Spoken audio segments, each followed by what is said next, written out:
question, comment créer une promesse en JavaScript? Donc une promesse, comme son nom l'indique, c'est une promesse par exemple. Donc nous pouvons prendre une promesse comme promettre à quelqu'un de lui donner un cadeau, et si ce cadeau arrive donc à temps, donc la personne qui reçoit ce cadeau va le remercier. Dans le cas contraire, cette dernière va réclamer. Donc c'est à peu près la même chose. Donc ici, donc c'est une fonction qui est exécutée, et si la fonction est exécutée de la manière attendue, donc on va faire une action. Dans le cas contraire, on va faire une autre action. Donc nous allons voir ici la réponse rédigée. Donc on utilise le constructeur promise. Donc, par exemple ici nous avons une variable constPromise égale new promise resolve reject. Donc et nous allons faire des opérations asynchrones.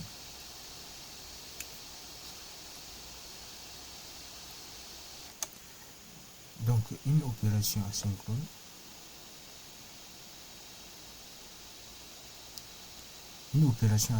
c'est une opération qui s'exécute indépendamment donc de l'exécution principale.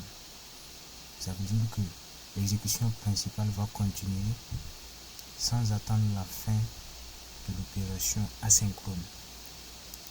Donc ici nous allons voir un exemple. Donc ici nous allons créer donc une fonction qui va s'exécuter avec promesse. Donc en fonction du résultat, donc cette promesse va exécuter une fonction ou une autre.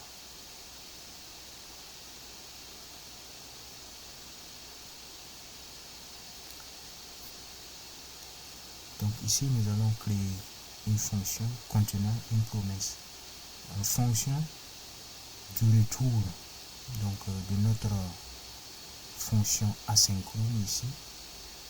Donc ça va exécuter soit un succès, soit un rejet. Donc nous allons créer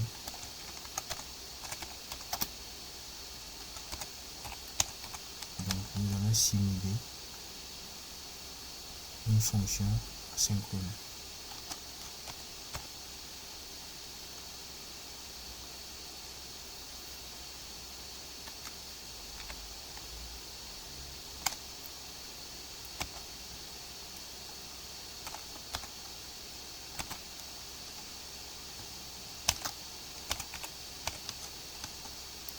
Promise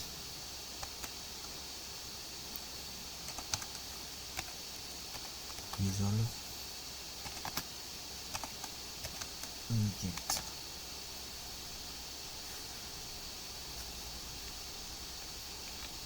Donc ici nous allons utiliser l'expression normale.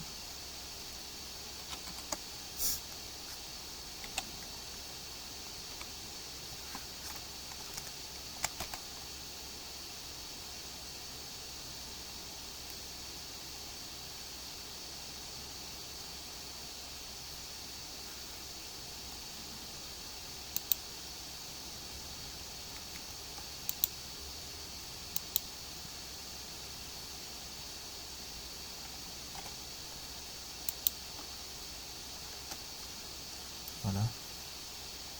Donc c'est un constructeur. Un constructeur a toujours des parenthèses.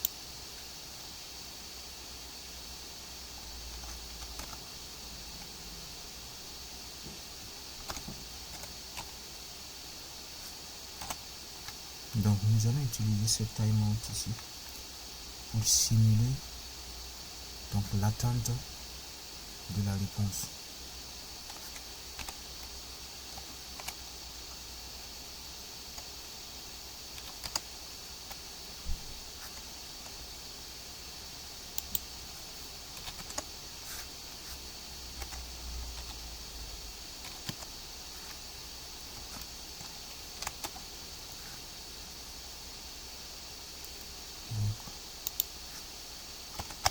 cette taille mode et cet intervalle donne un paramètre, donc la durée,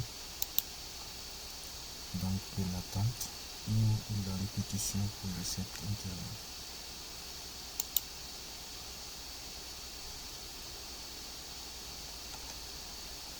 Donc là, nous allons tout simplement créer une variable,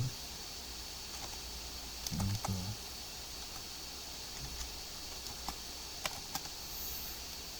qui va prendre donc une fonction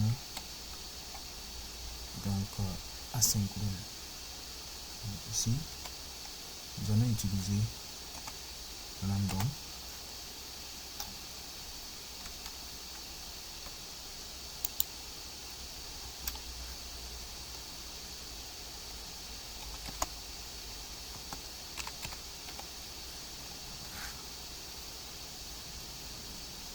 là, ça veut dire que donc le retour de cette expression sera un booléen.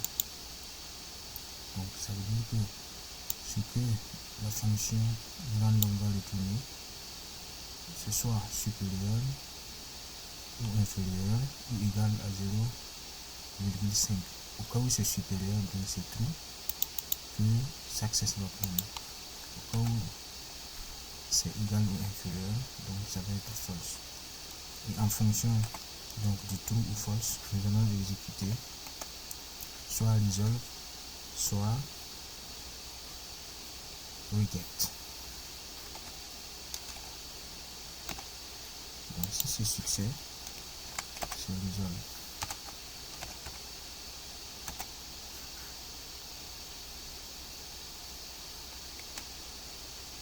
Donc je précise que promise est une classe déjà prédéfinie, maintenant qui contient resolve et reject, qui sont des méthodes.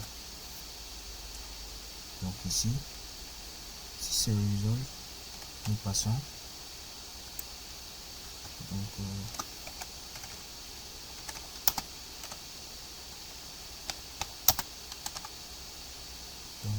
donner ici avec succès,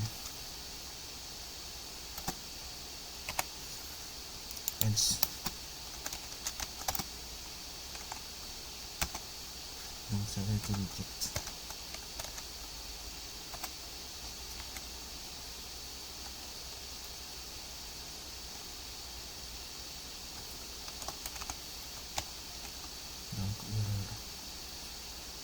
Donc nous pouvons retrouver ça. Maintenant, nous allons appeler notre fonction et nous allons utiliser le callback ici. Donc, soit c'est ici, soit il y a une erreur. Donc notre fonction c'est si nous passons, je ne prends pas de paramètres. Donc nous pouvons indenter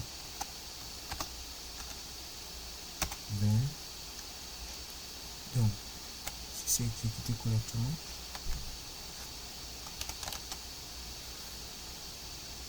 donc une expression lambda. Donc je précise que data ici,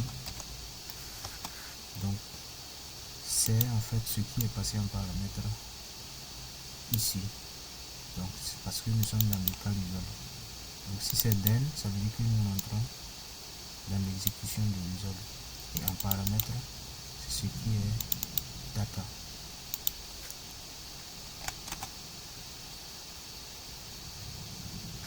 Donc nous allons faire console log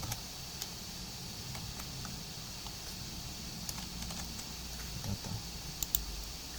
Ensuite nous allons faire catch. Donc lorsque c'est reject, nous allons faire catch.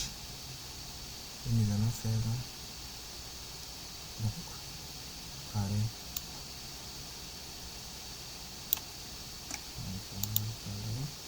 La seule différence c'est que nous allons changer le nom de la variable et dire que c'est une erreur. Nous allons faire dire. Voilà. Ensuite, exécutons. Donc il y en a aussi là.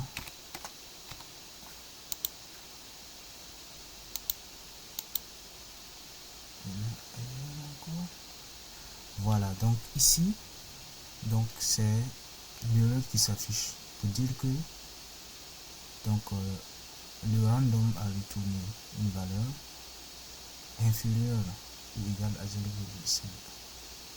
Donc nous entrons dans reject. Donc si je réexécute encore, peut-être que ça va être autre part là. Maintenant ça veut dire que donc la valeur retournée est supérieure à 0,5. Donc et nous avons cette exécution. On se donne un niveau sur la prochaine question.